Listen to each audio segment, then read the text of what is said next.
ಸ್ನೇಹಿತರೆ ನಮಸ್ಕಾರ. ನೀವು ಪ್ರತಿದಿನ ಸಾವಿರಾರು ವಿಚಿತ್ರ ಮತ್ತು ಆಶ್ಚರ್ಯಕರ ಸುದ್ದಿಗಳನ್ನು ನೋಡ್ತೀರಿ. ಆದರೆ ಇಂದಿನ ಕತೆ ವೈದ್ಯಕೀಯ ಲೋಕವನ್ನೇ ಬೆರಗುಗೊಳಿಸಿದೆ. ಇದು ಒಬ್ಬ ತಾಯಿಗೆ ಜನಿಸಿದ ಅವಳಿ ಮಕ್ಕಳ ಕತೆ. ಆದರೆ DNA ಪರೀಕ್ಷೆಯು ಬಹಿರಂಗಪಡಿಸಿದ ಸತ್ಯವೇ ಅಚ್ಚರಿಯಾಗಿದೆ. ಇತ್ತೀಚೆಗೆ ವೈರಲ್ ಆದ ಸುದ್ದಿಯೊಂದರ ಪ್ರಕಾರ ಒಬ್ಬ ಯುವತಿ ಅವಳಿ ಮಕ್ಕಳಿಗೆ ಜನ್ಮ ನೀಡುತ್ತಾಳೆ. ಆದರೆ ಒಂದು ದಿನ ಅನುಮಾನದ ಮೇರೆಗೆ ಅಥವಾ ಬೇರೆ ಯಾವುದೋ ಕಾರಣಕ್ಕೆ ತಂದೆಯ ಮತ್ತು ಮಕ್ಕಳ ನಡುವೆ DNA ಪರೀಕ್ಷೆ ನಡೆಸಲಾಗುತ್ತೆ. ಆದರೆ ಫಲಿತಾಂಶ ಬಂದಾಗ ಎಲ್ಲರಿಗೂ ಶಾಕ್ ಆಗುತ್ತೆ. ಒಂದು ಮಗುವಿನ DNA ಫಲಿತಾಂಶ ಸಕಾರಾತ್ಮಕವಾಗಿದ್ರೆ ಇನ್ನೊಂದು ಮಗುವಿನ DNA ಫಲಿತಾಂಶವು ಆತ ತಂದೆಯಲ್ಲ ಅಂತ ಸ್ಪಷ್ಟವಾಗಿ ಹೇಳುತ್ತದೆ. ಇದರರ್ಥ ಆ ಇಬ್ಬರು ಅವಳಿ ಮಕ್ಕಳ ತಂದೆ ಬೇರೆ ಬೇರೆ ಆಗಿದ್ದಾರೆ. ಸಾಮಾನ್ಯವಾಗಿ ನಾವೆಲ್ಲರೂ ಕೂಡ ಕೇಳಿರುವಂಥ ಅವಳಿ ಮಕ್ಕಳು ಅಂತ ಹೇಳಿದರೆ ಒಂದೇ ಗರ್ಭಕೋಶದಲ್ಲಿ ಏಕಕಾಲಕ್ಕೆ ಬೆಳೆದವರು. ಆದರೆ ಈ ವಿದ್ಯಮಾನವನ್ನು ವೈದ್ಯಕೀಯ ವಿಜ್ಞಾನದಲ್ಲಿ ಹೆಟೆರೋಪರ್ಟನಲ್ ಸೂಪರ್ ಫೆಕಂಡೇಷನ್ ಅಂತ ಕರೆಯುತ್ತಾರೆ. ಅತ್ಯಂತ ವಿರಳವಾದಂತಹ ಮತ್ತು ಆಶ್ಚರ್ಯಕರವಾದಂತಹ ಪ್ರಕ್ರಿಯೆ.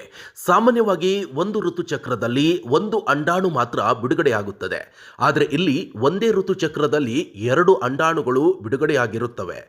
ಆ ತಾಯಿ ಒಂದೇ ಸಮಯದಲ್ಲಿ ಅಥವಾ ಕೆಲವೇ ದಿನಗಳ ಅಂತರದಲ್ಲಿ ಇಬ್ಬರು ಬೇರೆ ಬೇರೆ ಪುರುಷರೊಂದಿಗೆ ಸಂಭೋಗ ನಡೆಸಿದಾಗ ಆ ಇಬ್ಬರು ಪುರುಷರ ವೀರ್ಯಾಣುಗಳು ಆ 2 ಪ್ರತ್ಯೇಕ ಅಂಡಾಣುಗಳನ್ನು ಫಲೀಕರಣಗೊಳಿಸುತ್ತವೆ. ಇದರ ಪರಿಣಾಮವಾಗಿ 2 ಭ್ರೂಣಗಳು ಒಂದೇ ಗರ್ಭಕೋಶದಲ್ಲಿ ಬೆಳೆಯುತ್ತವೆ, ಒಂದೇ ದಿನ ಜನಿಸುತ್ತವೆ.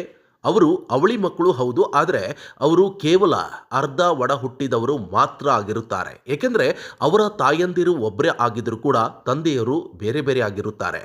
ಫರ್ಟನಲ್ ಸೂಪರ್ ಫೆಕಂಡೇಷನ್ ಪ್ರಕರಣಗಳು ಎಷ್ಟು ಅಪರೂಪ ಅಂತ ಹೇಳಿದರೆ ಇಡೀ ಜಗತ್ತಿನಾದ್ಯಂತ ಇಲ್ಲಿಯವರೆಗೆ ವರದಿಯಾಗಿರುವಂಥ ಪ್ರಕರಣಗಳ ಸಂಖ್ಯೆ ಕೇವಲ 20ರಿಂದ 30 ಮಾತ್ರ.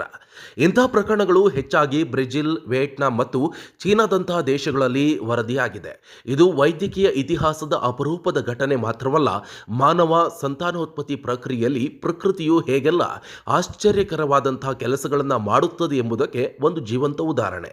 DNA ಪರೀಕ್ಷೆಯಿಂದ ಮಾತ್ರ ಈ ಸತ್ಯ ಹೊರಬರಲು ಸಾಧ್ಯ. ಈ ಸುದ್ದಿಯು ವೈರಲ್ ಆಗಲು ಮುಖ್ಯ ಕಾರಣವೇ ಇದರ ಅಪರೂಪಕತೆ ಮತ್ತು ಆಘಾತಕಾರಿ ತಿರುವು.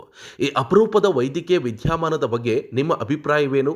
ಕಮೆಂಟ್ನಲ್ಲಿ ನಿಮ್ಮ ಅನಿಸಿಕೆಗಳನ್ನು ತಿಳಿಸಿ ಮತ್ತು ಇಂತಹ ಮತ್ತಷ್ಟು ಕುತೂಹಲಕಾರಿ ವಿಷಯಗಳಿಗಾಗಿ ನಮ್ಮ ಚಾನಲ್ಗೆ ಸಬ್ಸ್ಕ್ರೈಬ್ ಮಾಡಿ. ಧನ್ಯವಾದಗಳು. ಕರ್ನಾಟಕ.